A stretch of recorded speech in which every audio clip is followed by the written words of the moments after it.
میرے بیٹے کی شادی تھی، میں نے اپنے بیٹے کی شادی میں 1 مہینے تک پورے اصفہان شہر کو کھانا کھلایا۔ اللہ اکبر۔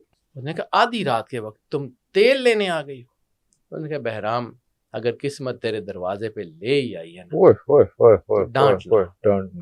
اس نے کہا میں نے 1 مہینے تک پورے اصفہان کو کھانا کھلایا ہے اور تو کہہ رہی ہے تیرے بچے بھوکے۔ اس نے کہا کہ محمد رسول اللہ کی اولاد میں سے ہوں، تیرا لنگر ہمارے لیے نہیں تھا، میں اسے نہیں لے سکتی تھی۔ رسول اللہ کی اولاد کا احترام کریں۔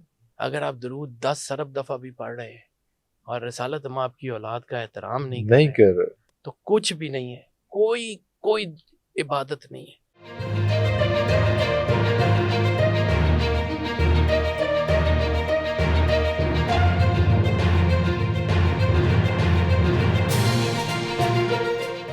سر ہم اپنے عقیدوں کو بھی تھوڑا سا شفل کریں، شیعہ سنی وہابی کی بات نہیں کر رہے، ٹھیک ہے۔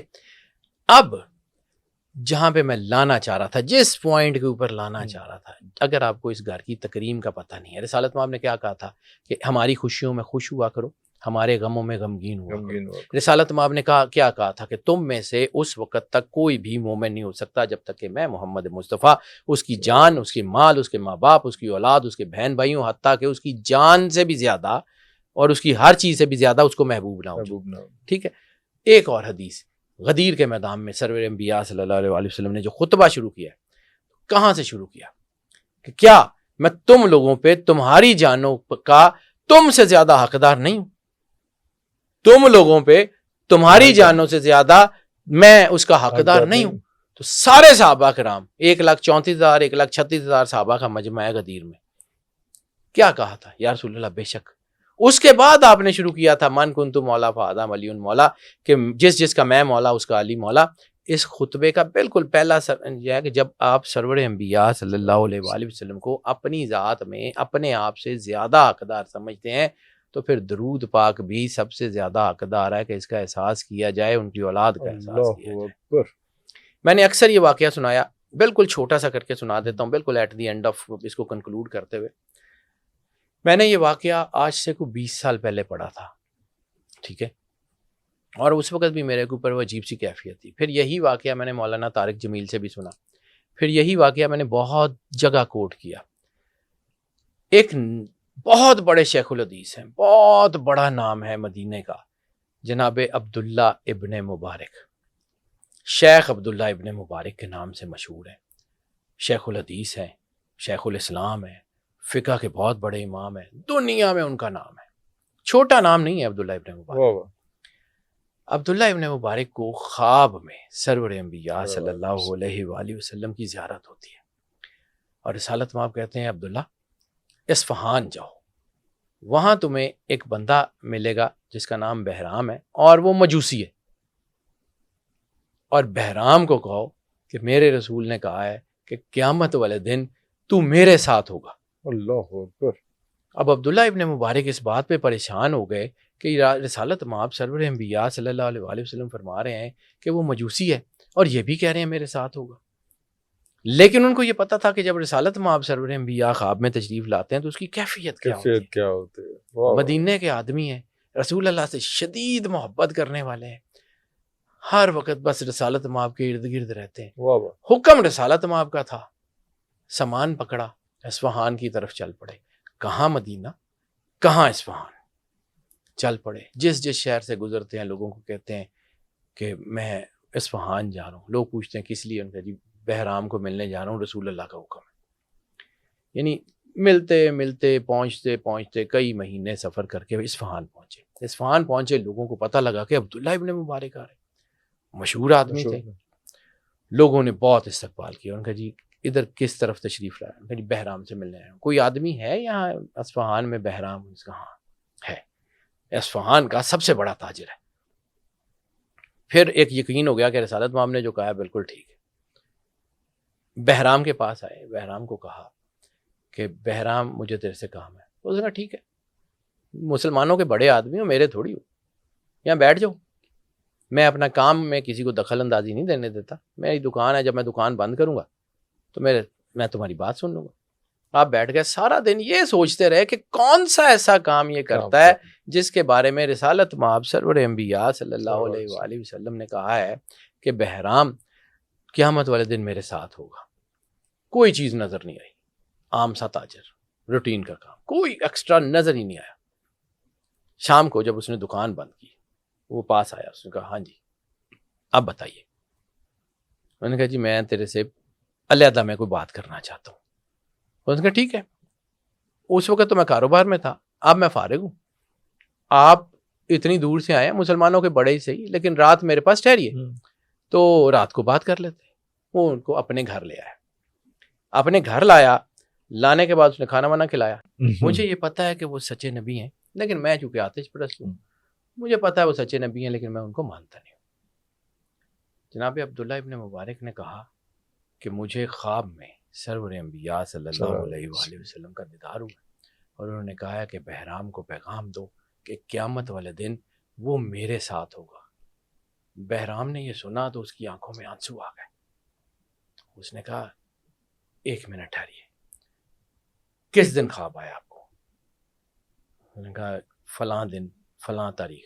اس نے کہا یہ وقت تھا؟ ہاں یہی وقت تھا. بہرام نے کہا کہ ٹھیک ہے، میں آپ کو یہ بات ضرور بتا دیتا ہوں کہ یہ کیوں ہوا، لیکن ایک میرے سے وعدہ کیجئے، میں مسلمان نہیں ہوں، آپ اپنی کتاب کو، اپنے رسول کو حاضر ناظر جان کے یا اپنی کتاب کی قسم کھا کے میرے سے یہ وعدہ کریں کہ اگر میں آپ کی زندگی میں فوت ہو گیا تو آپ یہ بات کسی کو بتا دیں گے، اور اگر آپ میری زندگی میں فوت ہو گئے تو آپ یہ بتا کے نہیں جائیں گے. میں بتا ضرور دیتا ہوں لیکن یہ ایسے نہیں ہوگا. جی ٹھیک ہے. جناب عبداللہ ابن مبارک نے یہ وعدہ کر لیا کہ میں یہ نہیں بتاؤں گا. تو اس نے بات شروع کی. اس نے کہا یہ جس دن کی تم ذکر کر رہے ہو وہ اس دن کی بات ہے کہ آپ نے دیکھ ہی لیا میں اصفہان کا اتنا بڑا تاجر ہوں، اور میرا اپنے کاروبار دیکھ لیا ہے، میرے پاس اتنا پیسہ ہے. میرے بیٹے کی شادی تھی، میں نے اپنے بیٹے کی شادی میں 1 مہینے تک پورے اصفہان شہر کو کھانا کھلایا. اللہ، میں نے پورے اصفہان شہر کو روٹی کھلائی ہے. اور یہ وہ دن تھا جب میں نے اپنا دسترخوان اٹھایا. 1 مہینے کو کھانا کھلانے کے بعد جب میں نے اپنا دسترخوان اٹھایا، اسی رات جب میں تھکا ہوا تھا، میں اپنے گھر آ گیا. میرے ملازم بھی تھکے ہوئے تھے، وہ سو گئے. آدھی رات کے بعد کا وقت تھا، کسی نے دروازے پہ دستک دی. میں نے جو ہے آواز دی اپنے غلاموں کو کہ اٹھو، جا کے دروازہ کھولو، دیکھو کون ہے. کوئی نہیں اٹھا، تھکے ہوئے تھے، سو گئے. ناچار میں اٹھا، میں نے جا کے دیکھا دروازے میں تو ایک پردہ دار خاتون، اس نے نقاب اوڑھا ہوا، برقع پہنا ہوا، پرانا سا چراغ آگے کر کے کہتی ہے کہ بہرام اس میں تیل ڈال دے. اس نے کہا آدھی رات کے وقت تم تیل لینے آ گئی ہو؟ اس نے کہا بہرام اگر قسمت تیرے دروازے پہ لے ہی آئی ہے نا، ڈانٹ. میرے بچے بھوکے ہیں اور اندھیرا ہو گیا ہے، وہ تنگ ہوتے ہیں، تو روشنی کا انتظام کر دے، چل بھوک سے بہل جائیں گے، بھوک میں کچھ دیکھ لوں گی ان کا. اس نے کہا میں نے 1 مہینے تک پورے اصفہان کو کھانا کھلایا ہے اور تو کہہ رہی ہے تیرے بچے بھوکے. اس نے کہا بہرام یہ محمد رسول اللہ کو جانتا ہے، جو سوال تو نے آ کے مجھ سے کیا ہے نا کہ محمد رسول اللہ کو جانتا ہے، یہی لفظ اس عورت نے کیا کہ محمد رسول اللہ کو جانتا ہے. اس نے کہا ہاں جانتا ہوں، مانتا نہیں. اس نے کہا کہ محمد رسول اللہ کی اولاد میں سے ہوں، تیرا لنگر ہمارے لیے نہیں تھا، میں اسے نہیں لے سکتی تھی، اس لیے میں تیرے پاس نہیں آئی، تو صرف تیل ڈال. اس نے کہا 1 منٹ ٹھہر، میں جو ہے نا 1 منٹ دے مجھے. میں اٹھا، میں اندر گیا، اندر جا کے غلاموں کو اٹھایا، جتنے پیسے ہیں گھر میں سارے دو، جتنے کپڑے ہیں سارے دو، جتنا کھانا ہے سارا نکالو، گٹھڑی بناؤ اور میرے سر پہ رکھ دو. اس نے کہا آپ سردار ہیں، ہم غلام ہیں، ہم لے کے جاتے ہیں. نہیں، یہ کام میں خود کروں گا، تم جا کے سو جاؤ، وہ گٹھڑی بناؤ، پیسے کپڑے کھانا سارا گٹھڑی بناؤ، میرے سر پہ رکھو، تم جا کے سو جاؤ، میں جاؤں میرا کام جانے.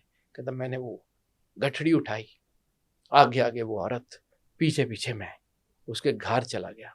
میں نے وہ کھانا نکالا، اس کے بچے کو دیا، اس کے بچے بھوکے تھے، میں نے کھانا کھلایا، پیسے کپڑے دیے. اسے کہا کہ تو میری بہن ہے، آج کے بعد اگر تجھے کوئی ضرورت ہو میں حاضر ہوں، میرے پاس آ جانا، کسی اور کے پاس مت جانا، اور یہ سمجھنا کہ یہ میں نے کوئی احسان نہیں کیا، تو میری بہن ہے، تیرا حق ہے۔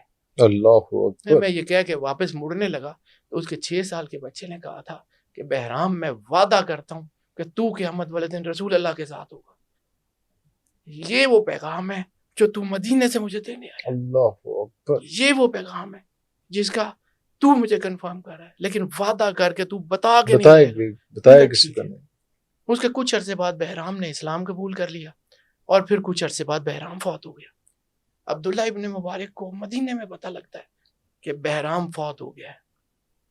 آپ مدینے سے اصفہان آتے ہیں دوبارہ، پھر اصفہان کے لوگوں کو بتاتے ہیں کہ یہ ہوا تھا۔ اللہ یہ ہے پریکٹیکل درود، رسول اللہ کی اولاد کا احترام کرنا۔ اگر آپ درود 10 ارب دفعہ بھی پڑھ رہے ہیں اور رسالت آپ کی اولاد کا احترام نہیں کر رہے تو کچھ بھی نہیں ہے، کوئی عبادت نہیں ہے۔ اس درود کی پریکٹیکلٹی کو سمجھیے۔ یہ درود ایسے ہی عام سی چیز نہیں ہے، یہ درود کائنات کی بہت بڑی طاقت ہے۔ اگر آپ کی زندگی میں یہ اتر آتا ہے نا تو آپ کو بہت کچھ دے کے جائے گا۔ کر کے دیکھیے گا، یہ کوئی زبانی یہ ایسی چیز نہیں ہے۔ میں یہ جب بھی واقعہ سناتا ہوں نا سر، میں ایموشنل اس لیے ہو جاتا ہوں کہ اس کے ساتھ میرا کوئی اندر سے کوئی چیز جڑی ہوئی۔ اللہ۔ اور میں نے یہ دیکھا تھا کہ جب طارق جمیل صاحب یہ سنا رہے تھے، ان کے اوپر بھی یہی کیفیت ہے۔ اللہ۔ یہ احساس دعا ہے، احساس طاقت ہے، احساس محبت ہے، احساس درود ہے۔ درود زبانی کلامی نہیں ہے، اس سے آگے شاید میں آپ کو تفصیل بتا بھی نہ پاؤں اس کو۔ اللہ اکبر۔ بالکل، اس سے ہمیں ایک اور چیز یہ بھی سمجھ آتی ہے کہ جو درود جو ہے صرف یہ پڑھنے کا نام نہیں ہے، حضور صلی اللہ علیہ وسلم کے بارے میں سوچنا، ان کی سنت پہ عمل کرنا، ان کی چیزوں پہ، ان کے بارے میں ان کی اہمیت سمجھنا، ان کی آل پہ خاص طور پہ ان کا بھی اتنا احترام کرنا، یہی سارا درود ہے۔ اسی کو اگر ہم آگے لے کے چلیں تو یہی جو ہے ہماری عاقبت کے لیے بہت کافی ہے۔ اگلے پروگرام کے لیے اجازت دیجیے۔ پاکستان زندہ باد۔